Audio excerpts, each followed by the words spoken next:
il Palazzo del Podestà con la Torre dell'Arengo, il Nettuno del Gian Bologna, San Petronio.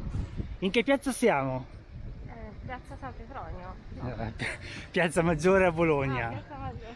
E Stavo dormendo. sono le 7:50 e diciamo con almeno un'ora e mezzo di ritardo su quanto sarebbe auspicabile. Stiamo partendo Per la Via degli Dei e poi ci sarà anche molto altro. e molto altro. Ok, se ce la facciamo partendo il 30 luglio col caldo a quest'ora, arrivando a Brento, vuol dire che la tappa non è così difficile. Se invece non ci vedrete più, sappiate che vi abbiamo voluto bene. Iscrivetevi alla memoria.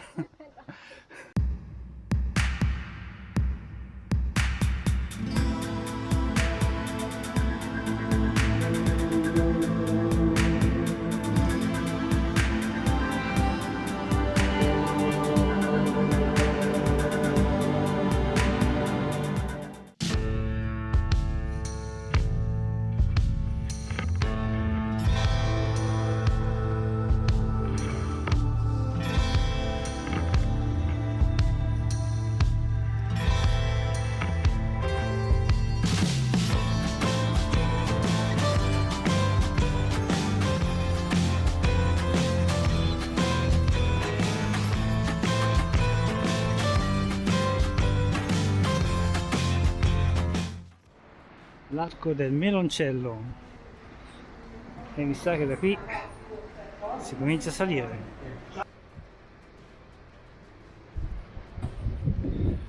Ed eccoci nella parte finalmente in salita dei porti di San Luca, per cui poi abbiamo tempo di parlare dei portici, che a Bologna hanno una tradizione antichissima. I primi portici risalgono al 1041 e praticamente erano nati per ricavare maggior cubatura dalle case, per cui sopravanzavano un po' il piano superiore e pian piano magari lo mandavano verso l'esterno, per cui ottenevano magari un po' più di spazio nei locali o addirittura un locale in più. Solo che continuando a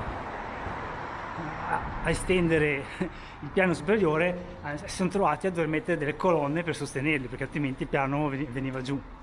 E comunque, accorgendosi del fatto che i portici fossero molto utili perché si potevano creare delle botteghe, rendevano più vivibili le abitazioni al pian terreno, perché separavano dalla sporcizia, dai liquami, dai rifiuti, dal traffico, e il comune pensò di regolamentare un po' la cosa, per cui nel 1288 fu promulgata una legge comunale che chiedeva a tutte le nuove case costruite avessero un portico, e quelle che non già preesistenti, che non avevano il portico, di costruirne uno. E per cui alla fine Bologna ha 40 km di portici dentro le mura, più altri 20 km fuori dalle mura, per cui sono 60 km di portici che dal 2011, anzi dal 2021, sono diventati patrimonio dell'UNESCO. E questo è il portico di San Luca, che è il portico più lungo del mondo, è 3.986 metri. Ma io perché non ho aspettato? Queste cose non le ho dette quando ero in piano e ho aspettato di essere in salita, perché sul grullo mi piace soffrire.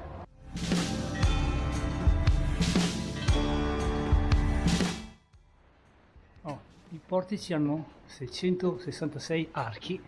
Non chiedetemi perché questo numero, se abbia qualche significato esoterico oltre a quello che a tutti viene in mente, e sono stati edificati a partire dal 1674 con contributo di tutta la popolazione, e sono stati terminati quasi 50 anni dopo.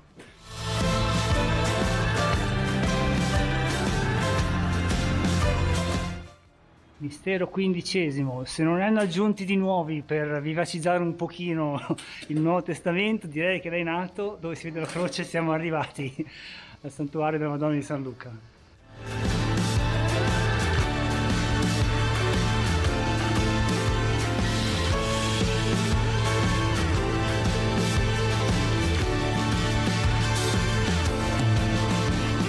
Cima al Colle della Guardia, su cui sorge il santuario della Madonna di San Luca, che la leggenda qui narra che un pellegrino eremita greco arrivò a Costantinopoli e i sacerdoti del luogo gli consegnarono un dipinto della Madonna col bambino attribuito a San Luca, e gli dissero: sai che c'è? Portatelo, devi portarlo in Italia, per cui c'è scritto che va consegnato sul colle della Guardia. Per cui non so come facessero a sapere, forse c'era il codice postale sotto, non so come facessero a sapere.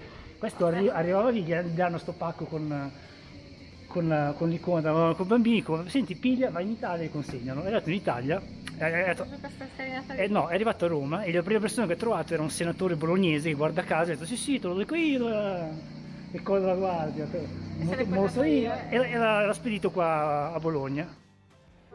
Il santuario è stato, diciamo, fondato da Angelica Bonfantini, che decise di ritirarsi sul Colle della Guardia dandosi a vita contemplativa ed eremita. Per cui lei aveva dei terreni su questo colle e li donò ai canonici renani, che non sono germani, tedeschi, ma qua di Casalecchio di Reno, qua sotto.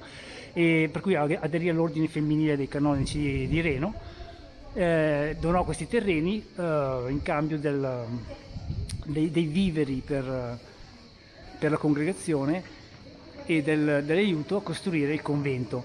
Però questa, non so, era praticamente furba o aveva un'idea particolarmente strana delle donazioni. Si riservò l'usufrutto dei terreni che aveva donato, e compresi i frutti dei terreni e anche le eventuali elemosine che sarebbero confluite nelle casse del santuario del convento.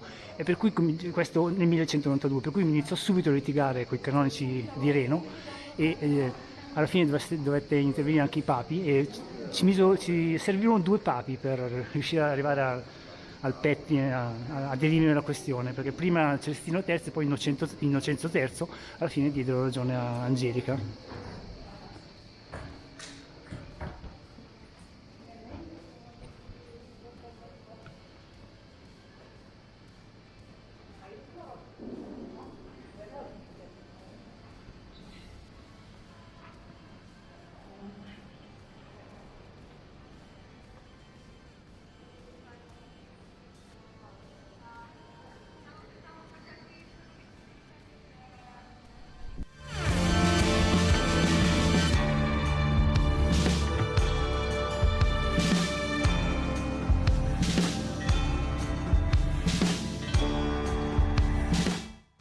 Ok, lì c'è il santuario di San Luca, l'uscita posteriore, qui c'è la pellegrinetta oscura, oggi meno scura del solito, tutto colorato, guardate anche le calze viola. Problemi di identità. E qui c'è la prima indicazione della Via degli Dei, il VD, vedete?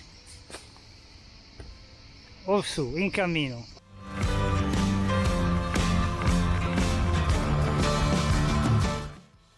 Firenze 100, come Firenze 100 km? Ah, linea d'aria 100 km, no, perché sennò c'è qualcosa che non torna.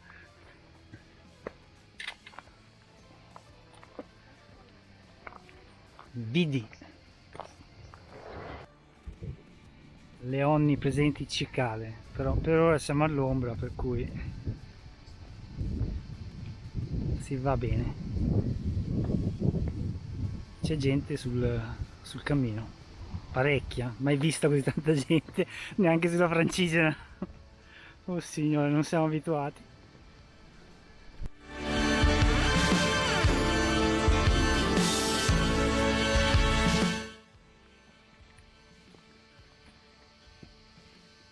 Rifugio antiaereo della seconda guerra mondiale.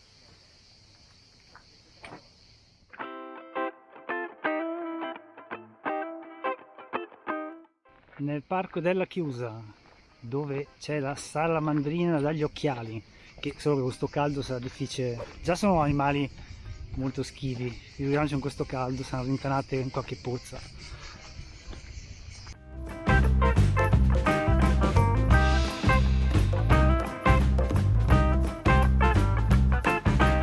Rudere di Villa San Pieri Talon, nel parco della Chiusa. Vede da una parte via della Rana della Seta, dall'altra. In caso di maltempo seguire la strada della Rana della Seta. Oh, va che bello, all'ombra.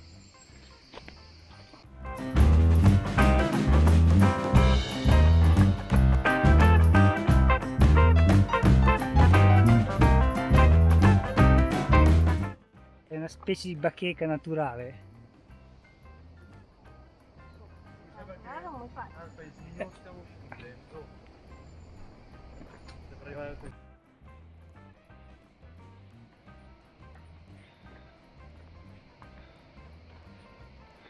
E là sotto scorre il fiume, non so se lo sentite, sovrastato dalle cicale ovviamente.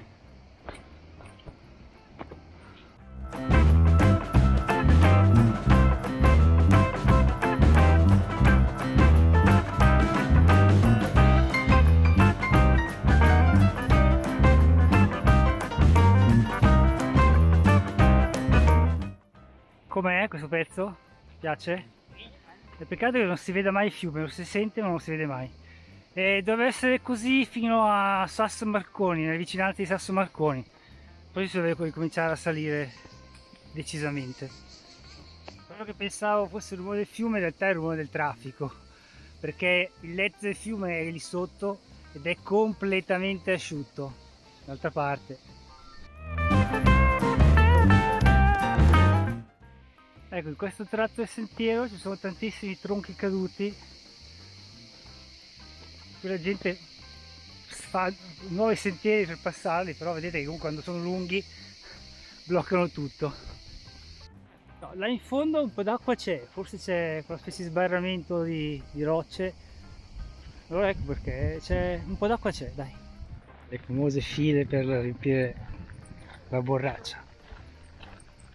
In realtà non avevo avuto bisogno di riempirla, anche perché Trenitalia ci ha regalato 2 brick da mezzo litro d'acqua, per cui noi ci siamo presi, era mezzo chilo in più nello zaino e li abbiamo finalmente finiti, per cui non avevamo ancora toccato la nostra acqua.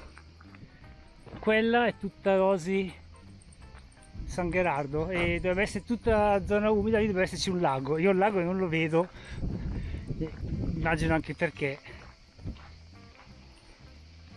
No, c'è tanta gente, abbiamo visto più gente qui che sulla via Francigena praticamente, però per ora non è che ci sia granché spirito camertesco, ci si saluta e via. Magari alle varie accoglienze, ai vari B&B succederà qualcosa. Per noi si cammina, oh. No, qui sono accoglienti, se senti c'è l'acqua e se sei stanco c'è una sedia e una panchina per fare il riposino. E poi riprende il cammino. Che carini. Il fiume Reno, qua l'acqua c'è, non tantissima però c'è. Guarda che bello rispondere ai rose là in fondo. E c'è la signora che ci ha offerto un caffè, noi abbiamo gentilmente declinato perché è mezzogiorno, il 18 non abbiamo ancora mangiato, se no ci becchiamo un'acidità, però fa piacere che ti offrano, le persone del posto ti offrono il caffè, l'acqua. Non capita spesso sui cammini, specialmente qua in Italia, fatevelo dire. Siamo arrivati agli arcieri della rupe. Qua è della rupe e là gli animali di legno che sono bersaglio degli arcieri. C'è di tutto, ho visto orsi, mucche, maiali, capre, conigli,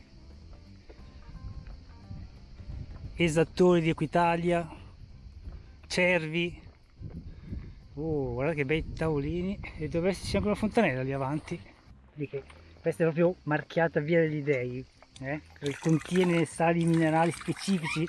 Adesso mi parti di corsa, mi arrivi su in cima al contrafforte pleistocenico a passo di marcia, che è mezzo un po' antipatico su asfalto, ma adesso qua rientriamo su una bella sterrata e anche mediamente ombreggiata. Oh, qui è l'1-10, per ora la fame la teniamo a bada con le caramelle, perché abbiamo 500 metri di salita davanti. Diciamo che il pranzo lo facciamo a fine dei 500 metri di salita.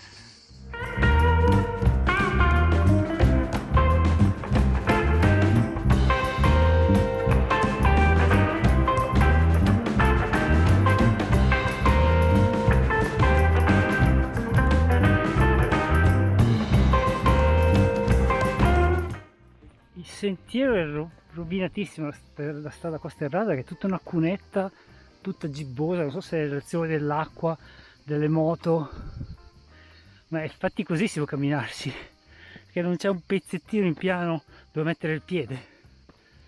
Guardate, su ogni tronco e panchina c'è seduto qualcuno a mangiare e noi stiamo cercando anche noi un tronco o una panchina per sederci, che ci sa fame, vero che ci sa fame? Alla fine abbiamo mangiato il nostro panino con la frittata, le zucchine, seduti su quei due tronchetti lì al sole, perché avevamo fame, non abbiamo trovato nessun altro posto, nessun altro tronco o panchina dove sederci, era tutto occupato. Il problema della Via Dei è che vi occupano anche le panchine.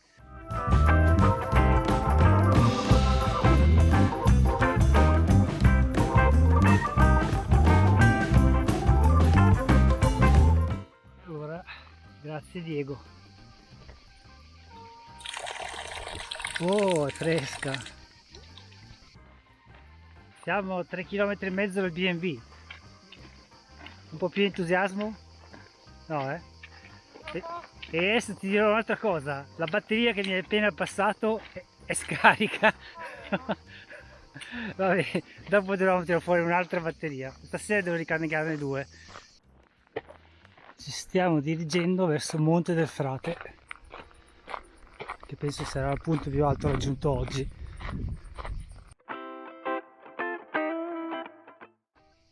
Guardate che spettacolo a 360 gradi. Vabbè, proprio 360 no, perché di là, però siamo a meno di 1 chilometro dal B&B e Giulia non mi crede, pensa che la stia prendendo in giro. Vabbè dai, godiamoci di quest'ombra anche se c'è la salita. Siamo al passo del Monte del Frate, 530 metri sul livello del mare, ma soprattutto 500 metri dal B&B sulla Via degli Dei. Per cui è questa la notizia della giornata. La prima tappa è quasi andata.